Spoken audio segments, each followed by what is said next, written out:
Hello, everybody. Welcome back to the Helpy'sBrokenBack podcast. I'm here with Shaniqua, Yep. and we're going to be talking about FNAF 2, the next game in the series that we're making. And so let's talk about it. Right. So, first of all, we would want to talk about the game's release. So it released um, like 4 months It was after very the release close. of FNAF They were very close 1. together. Yeah, Yeah, it was kind of a rush game. it was a rushed game. Yeah, because Scott probably looked at the success of FNAF 1 and was like, "Oh, I should probably make another one." So, Yeah, it's still a very good game in quality. yeah. Um, there isn't any obvious bugs. No obvious bugs, but there are bugs in the game. Yeah, I mean, there's bugs in every game. Yeah, but I feel like most of the bugs in the game don't actually affect anything in like the game, like what you're doing. So Yeah, in the gameplay. yeah, so I feel like So it's probably one of the most popular ones because it's hard. yeah, it's very very difficult. Um, it is objectively the hardest 20 mode, the hardest max mode out of all of them. And yes, Uh, we'll probably in the future get comments. No, 50/20 mode is not the hardest. yeah, 50/20 mode is the hardest in terms of skill, but the reason that 10/20 takes longer is because of luck, RNG. Yeah, random number generator for all those non-gamers. So, so yeah, it took me like 4 weeks, 3 weeks, a week. I don't even remember, but it took me a while to beat it. I've Because yet to beat it. which that's fine. I don't expect you to beat a really hard mode I right after I you want beat to beat 50 it. 20. Yeah, I guess so. But So I want to beat it soon. it's more impressive in my opinion. So, Probably. anyways, so the popularity of it, I think it's probably one of the more popular ones because of the difficulty spike.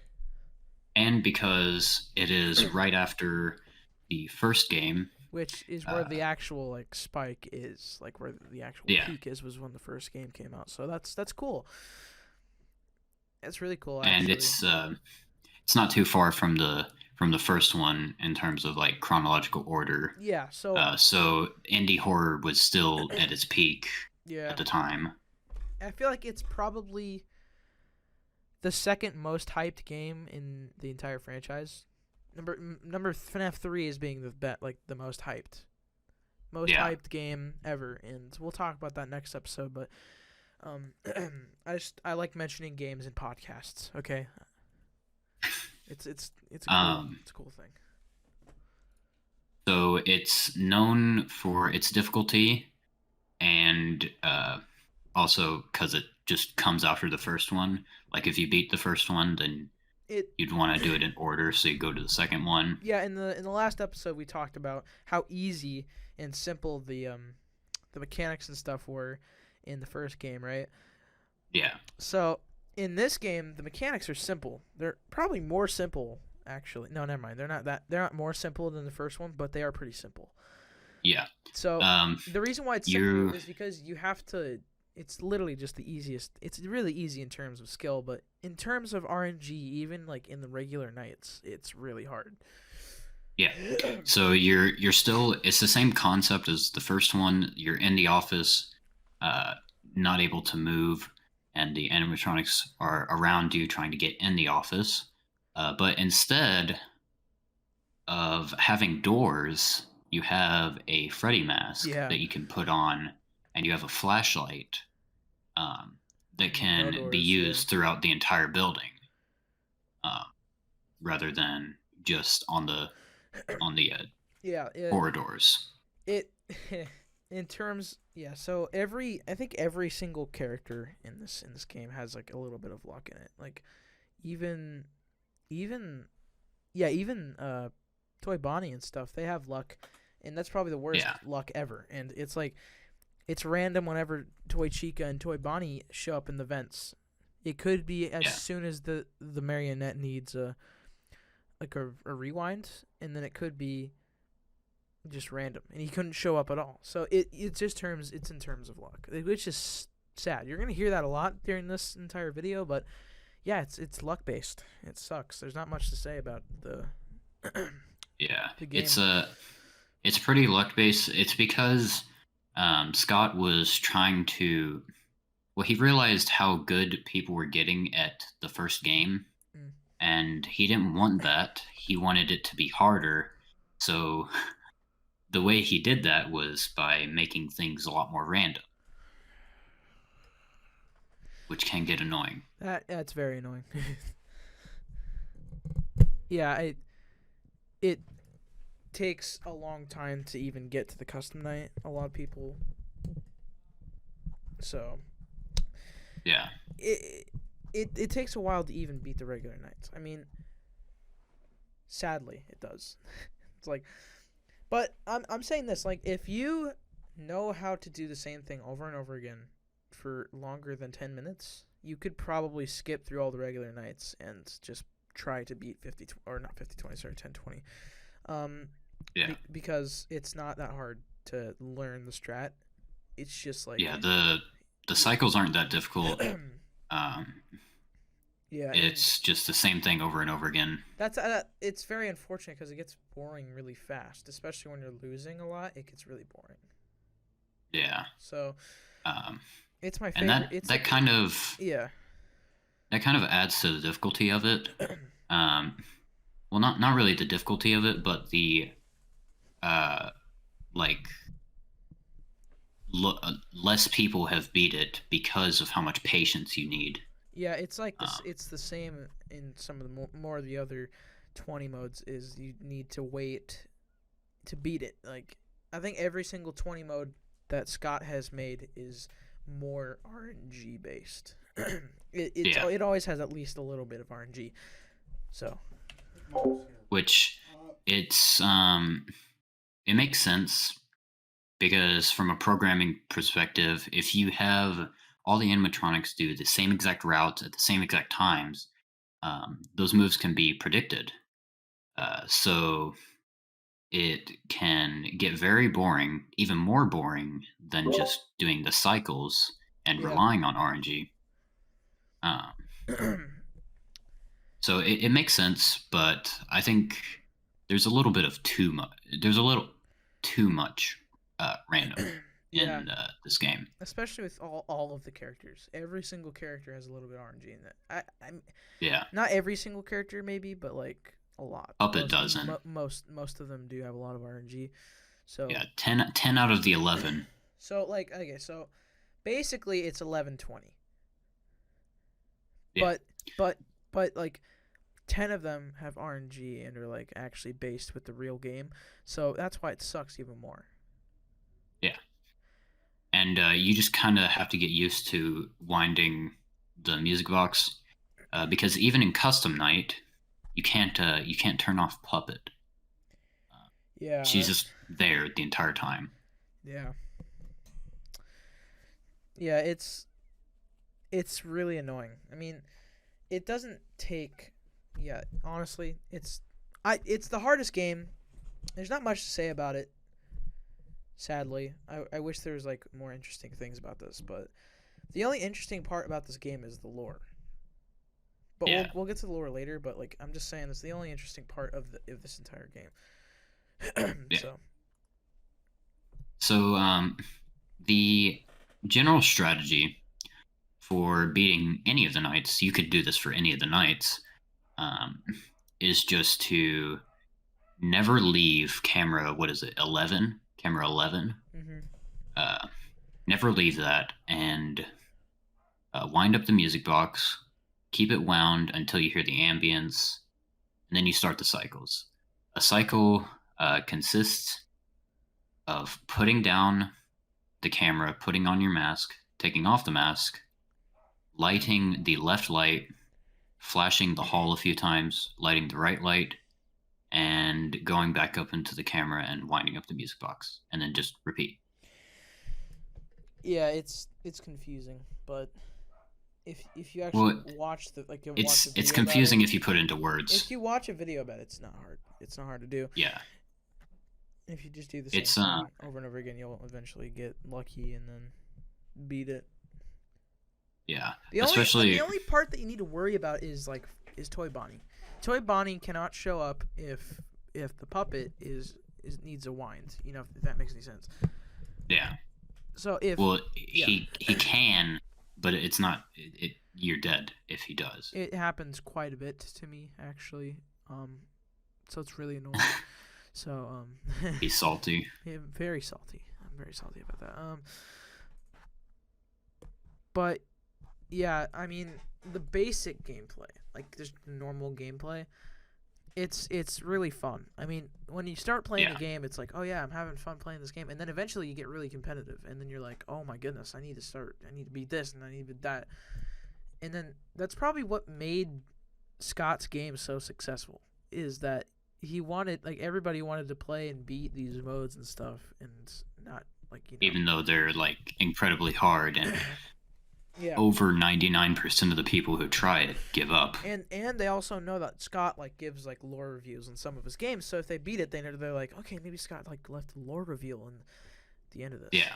So that yeah. Which I don't think Scott has ever left a he has like a lore hint at the end of a 20 mode. He actually has FNAF 3, I think. No, FNAF. No, it was Sister Location. Sister Location. There was a cutscene at the end. Oh yeah. So yeah, there's sometimes there can be like lore reveals at the end of like a 20 mode. Like 4920 has a cutscene at the end of it, but it's not like it doesn't drop bombs or anything. Like, it's just Yeah. It doesn't really answer anything, but it just shows Golden Freddy twitching. It answers something, but you have to like you have to look into it a lot. Into it quite a bit, yeah. So that's I would say that's the only problem with the 20 modes, is that he needs to add more in, like, you know, like. I think there should be definitely more reward for beating the 20 modes, because they are all of them are extremely difficult. Even the easier ones like FNAF 1 420. Yeah, all of them will take you like a really long time to beat. Like even like you beating it in 2 hours, that's still a long time. That's like, well, it's absurd. Because that's like a really short amount of time. It's not normal for 420 mode. Well, actually, it is normal because eventually, Scott was right. Everybody started getting really good. So like every attempt, they're gonna beat 420 mode because it's really easy. Yeah, and it's consistent. There isn't much RNG to it. There is RNG to it, but there's not much. Yeah. But the RNG doesn't affect the gameplay very much. Yeah, which is quite a bit different from FNAF 2. FNAF 2 is just like, okay, everything's gonna affect you, like even like the ambience sound, because you know that somebody's in the halls, and then like you're like, okay, I gotta get out of the cameras immediately and stop winding this damn music box. Yeah. And then you die. It sucks. You know what would be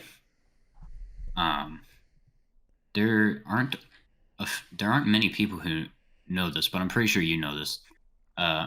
In the game's development, he opted against adding a toxic meter, but if that were added, that would be much worse. Yeah, it would make it. It would be even harder. I would say if he added that toxic meter, it'd probably make it impossible.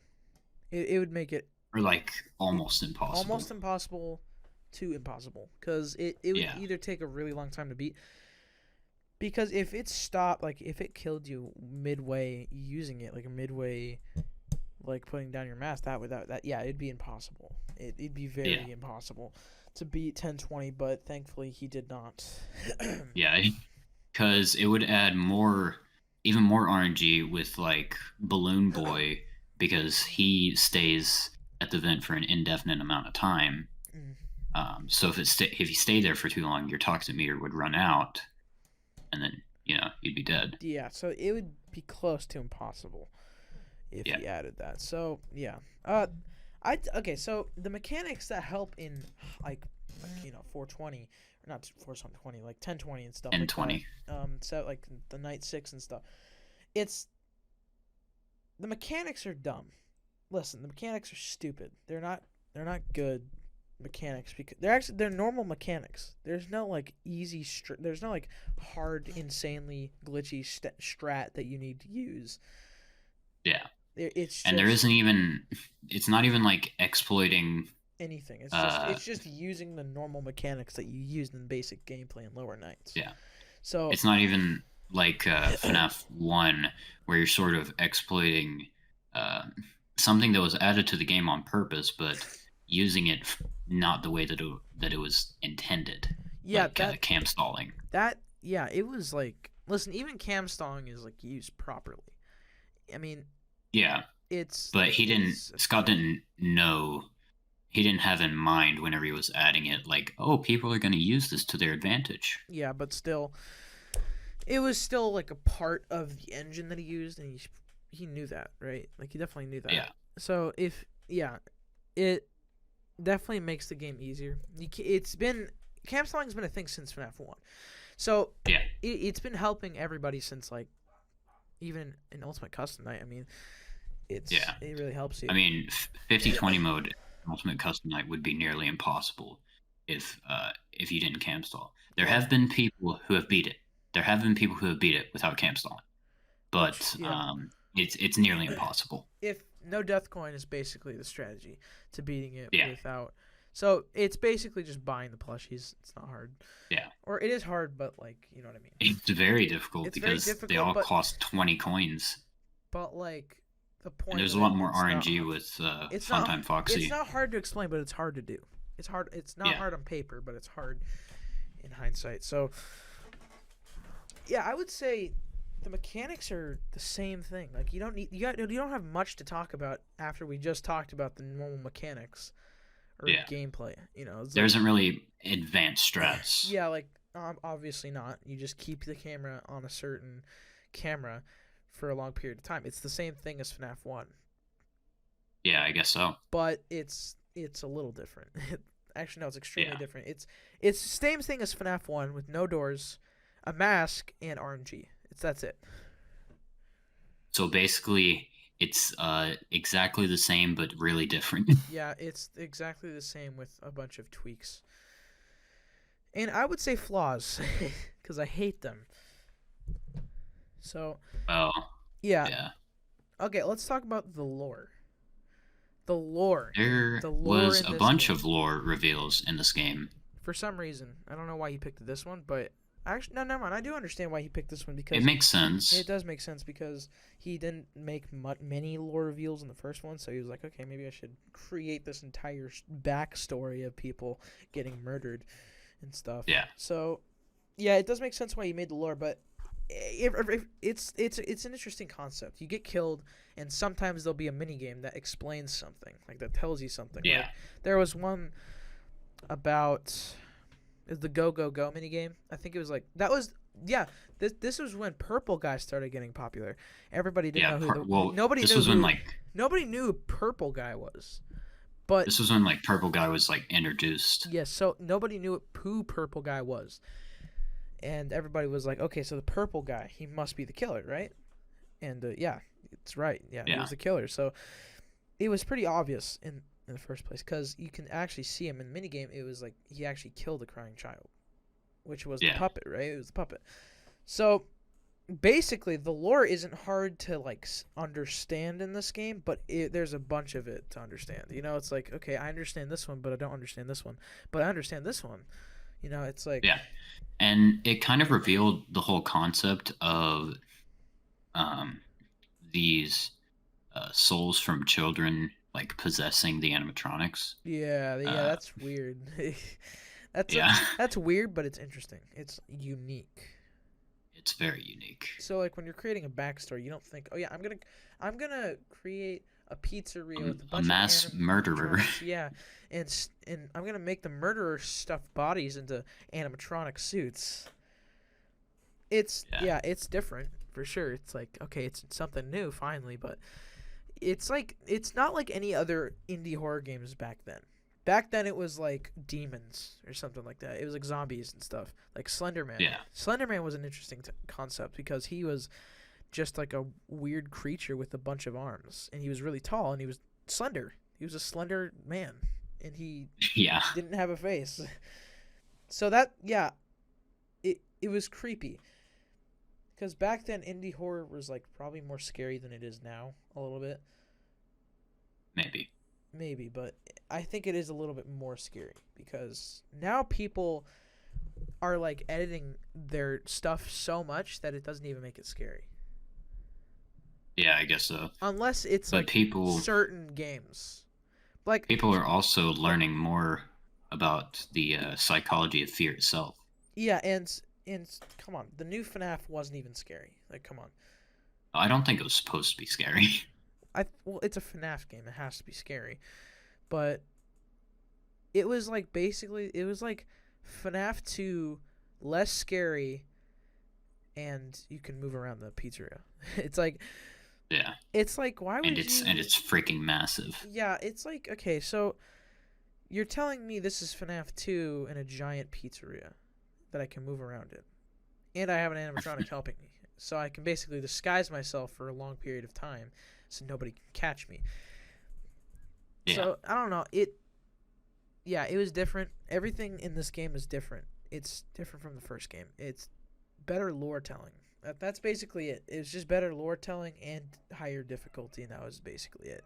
Well, I guess we touched on it last time, but FNAF 1, like he didn't know if he was going to make a sequel Yeah. until it got extremely popular. So he left all these questions unanswered on purpose. And so in this game, he was just sort of expanding upon the questions and making more, answering a few, but making more questions overall. Yeah, it's make it more open-ended for another game. He does this all the time. I mean, I said this last episode that he won't give us any of the answers for any of the lore questions because that'll ruin everything. That'll ruin the fun.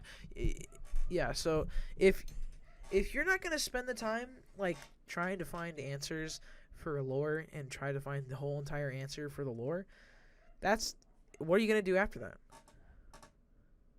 Scott's not gonna create another game, and I sure as hell don't think Steel Wool will make a better lore than Scott did. Why not? Yeah, but yeah, it's a weird game, but it's my favorite game in the entire franchise because of the difficulty and the lore. So I think it's the best looking game. Yeah, and the designs those are cool. Yeah, so final thoughts, I would say it's a good game. It's a very good game. I think it's probably one of the best in the franchise, in my opinion, because of the difficulty. Yeah, that's the point of FNAF is the difficulty. That's what makes people want to play the game is to beat hard games. Because it makes you more impressive at like gaming. Because I think this game, like this horror game, is probably the most unique and well-known horror game of all time, right? Like we can agree with that. So absolutely. So more people would start playing it and try to beat 50-20 mode, 10-20 mode, because it's impressive, and people already know how hard both of those modes are. Yeah. So like when I beat it, I published it to YouTube and it got a lot of attention because it's 50-20 mode, And it's like if you put 50-20 mode in the title, you'll get a lot of views. You'll get 300 you'll views. automatically get views. Yeah, you'll get views.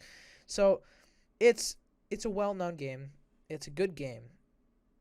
And it's good that it's well-known because this game is overhated in my opinion. And honestly, it shouldn't get as much hate as it gets because of its difficulty. I mean, that's the point of the FNAF games. I mean, although the RNG is like absolutely insane, it still, I think people still over hate it, and people actually think that the RNG is harder than it actually is. Like people who haven't played these modes, Yeah. um, it's difficult, but it's not like yeah. unrealistically difficult. It's not impossible. Like if you're gonna say, yeah, the RNG is insanely bad, or it's you have to be really, really lucky. You have to be really lucky, but you don't need to be, like I got struck by lightning lucky. Like win the lottery lucky. Yeah, like it's not that bad. Well, it's bad, but it's not terribly bad. It's not like horrible, because you have fun playing these hard modes. That's why you play them. Yeah. It's, one, to be impressive, and two, to have fun playing it. And to just have something to grind. Yeah, it's one of those games. It's like Minecraft. Minecraft, you grind out stuff, and in the FNAF games, you grind out a lot of stuff. Like in Minecraft, it's like, oh yeah, I can't grind out a bunch of materials and stuff. Yeah, you have to grind out materials to get netherite or diamonds. In FNAF, oh, I'm gonna grind a bunch of attempts to get to 50/20 mode and try to beat it, or 10/20 mode, because 10/20 mode is, like, we can both agree, of course, 10/20 is the hardest mode. We said this earlier. I mean, it shouldn't take a genius to know that 10/20 is the hardest in terms of RNG and just the hardest. Yeah. Because in terms of how much time you would have to put into it, is absolutely the hardest. If you have a lot of time to waste and really bored, then yes, it's a very good game. Because if you want to try to go tackle after the best, yes, it'll be a very good game to waste time on. Yeah. It's like 50/20. How long did you spend on trying to beat 50/20? So, total game time, or just amount of total game time? Let's say like every single attempt since you started playing the game. Well, we'll just say the probably like, I don't know, 15 hours. 15 hours, yeah.